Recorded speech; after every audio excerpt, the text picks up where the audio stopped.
నమస్తే అండి. ఈరోజు మహబూబ్‌నగర్ జిల్లాకు సంబంధించిన రియల్ ఎస్టేట్ వెల్ఫేర్ అసోసియేషన్స్ అన్నీ ఒక జేఏసీగా ఏర్పడి ఈరోజు క్రౌన్ ఫంక్షన్ హాల్లో జేఏసీ ఒక సభ మరియు క్యాలెండర్ ఆవిష్కరణ కార్యక్రమము నిర్వహించుకోవడం జరిగింది. ఇట్టి సభకు మహబూబ్‌నగర్కు సంబంధించిన స్థానిక ఎమ్మెల్యేలతో పాటుగా వివిధ ప్రజానాయకులందరూ పాల్గొనడం జరిగింది. ఈరోజు సభ యొక్క ముఖ్య ఉద్దేశం, తెలంగాణ రాష్ట్రంలో రియల్ ఎస్టేట్ పూర్తిగా కుంటుపడిపోయింది. రియల్ ఎస్టేట్ వ్యాపారం మొత్తం మనము గతంలో ఇక్కడ ఆఫీస్లో రోజుకి 170 నుంచి 150 డాక్యుమెంట్లు రిజిస్ట్రేషన్ అయ్యేది. కేవలం ఇప్పుడు 30 డాక్యుమెంట్లు మాత్రమే రిజిస్ట్రేషన్ అవుతుంది. అంటే సుమారుగా 50% కంటే తక్కువగా రియల్ ఎస్టేట్ రంగం పడిపోయింది. దీనికి కారణము గత ప్రభుత్వము యొక్క అనాలోచిత చర్యల వల్ల.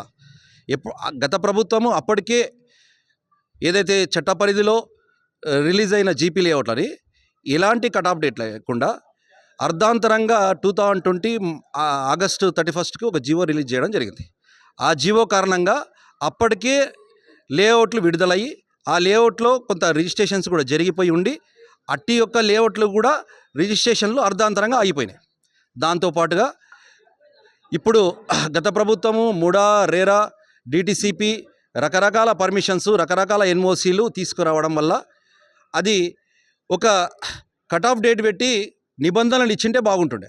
ఏ రకమైన కట్ ఆఫ్ డేట్ లేకుండా అప్పటికే ఇన్ఫోర్స్లో ఉన్న జీవోల ప్రకారము పర్మిషన్స్ వచ్చి లేఅవుట్ ఇష్యూ కాబడిన లేఅవుట్స్ కూడా అర్ధాంతరంగా ఆగిపోవడము, పూర్తిగా రియల్ ఎస్టేటు వ్యాపారం మొత్తం ఆగిపోవడం జరిగింది. ఇప్పుడు మేము ఈ సభ ద్వారా ప్రభుత్వానికి తెలియజేయడం ఏమనగా, రియల్ ఎస్టేట్ గతంలో రిలీజ్ అయిన జీపీ లేఅవుట్లని స్టార్ట్ చేయాలి. దాంతోపాటుగా ఈ ముడా, రెరా, డిటిసిపి నామ్స్ ప్రకారం ఏదైతే పర్మిషన్స్తో ఒక లేఅవుట్ స్టార్ట్ చేయాలంటే సుమారుగా ఒక ప్లాట్ని 10,000 నుంచి 15,000 పై చిలుకు అమ్మితే తప్ప కనీస పెట్టుబడి వెళ్ళే పరిస్థితి లేదు. గ్రామ పంచాయతీ పరిధిలో ఇన్ని పర్మిషన్స్ తీసుకొని లేఅవుట్ చేయడం వల్ల గ్రామ పంచాయతీలో 10-15 వేలు పెట్టి 20 వేలు పెట్టి ఒక ప్లాట్ కొనే పరిస్థితిలో ఎవరు ఉండరు. గ్రామ పంచాయతీ పరిధిలో కూడా ఇవే పర్మిషన్స్, మరియు అర్బన్ ఏరియాస్, పట్టణ ప్రాంతాల్లో కూడా ఇవే పర్మిషన్స్, ఇవే నామ్స్ ఉండడం వల్ల రియల్ ఎస్టేట్ రంగము పూర్తిగా వ్యాపారం మొత్తం కుదేలైపోయింది. ఎవరు పెట్టుబడి పెట్టడానికి ముందుకు రావడం లేదు.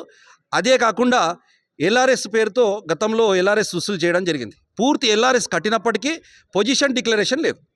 న్యాయపరమైన చిక్కులు ఉన్నాయి. ఏదైతే ప్లాట్ రిజిస్ట్రేషన్ అయిందో ఆ పొజిషన్లో రకరకాల డబుల్ రిజిస్ట్రేషన్స్ అయ్యే పరిస్థితి ఉంది. పక్కనున్న కర్ణాటక రాష్ట్రం కానీ మహారాష్ట్ర రాష్ట్రంలో టైటిల్ డిక్లరేషన్ ఉంది, పొజిషన్ డిక్లరేషన్ ఉంది, లీగల్ డిక్లరేషన్ ఉంది.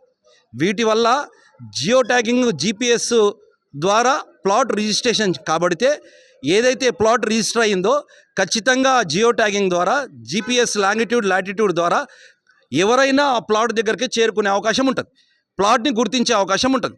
ఎల్ఆర్ఎస్ కట్టి కూడా మాకు న్యాయపరమైన పొజిషన్ డిక్లరేషను క్లియరెన్స్ లేనప్పుడు ఎల్ఆర్ఎస్ కట్టి కూడా లాభం లేదు అనే ఒపీనియన్లో పబ్లిక్ ఉంది ఈరోజు. ఇప్పుడు రకరకాలుగా మొత్తము గవర్నమెంట్ నామ్స్ తీసుకొచ్చింది. వాటి వల్ల పబ్లిక్ ఏంటంటే ఏ ప్లాట్ తీసుకోవాలి, ఏ ప్లాట్ తీసుకోకూడదు, ఏ ప్లాట్లో పెడితే మనం సేఫ్గా ఉంటాము, ఏ ల్యాండ్ తీసుకుంటే మనం సేఫ్గా ఉంటామని చెప్పి ఒక కన్ఫ్యూజన్లో ఉంది. కాబట్టి ఈ కన్ఫ్యూజన్ అంతా తొలగించి ఇప్పుడు ఏదైతే రిజిస్ట్రేషన్ రంగంలో ఉన్న సమస్యలని పరిష్కరించాలని గత ప్రభుత్వానికి ఎన్నోసార్లు విన్నవించినాం. ఈ ప్రభుత్వం ద్వారా, ఇక్కడ స్థానిక ఎమ్మెల్యే ద్వారా, ఇక్కడ స్థానిక ప్రజాప్రతినిధుల ద్వారా మేమేమైతే అంశాలు ఈరోజు లేవనెత్తినామో వాటిని పరిష్కరించుకుంటే ఇక్కడ రియల్ ఎస్టేట్ రంగానికి, ఇక్కడ వ్యాపారస్తునికి కానీ, ఏజెంట్కి కానీ, తీసుకునే పబ్లిక్ కూడా అందరికీ బెనిఫిట్ అవుతుంది. తద్వారా గవర్నమెంట్కి కూడా పెద్ద ఎత్తున రెవెన్యూ వచ్చే అవకాశం ఉంది. కాబట్టి ఈ అంశాలన్నీ ఈరోజు మేము రిప్రజెంట్ చేయడం జరిగింది. వీటన్నిటినీ ప్రభుత్వం సమీక్షించి ఈ సమస్యలను పరిష్కారం దిశగా అడుగులు వేస్తుందని చెప్పి మేము ఆశాభావం వ్యక్తం చేస్తున్నాం. అంశాలను లేవనెత్తడం జరిగింది.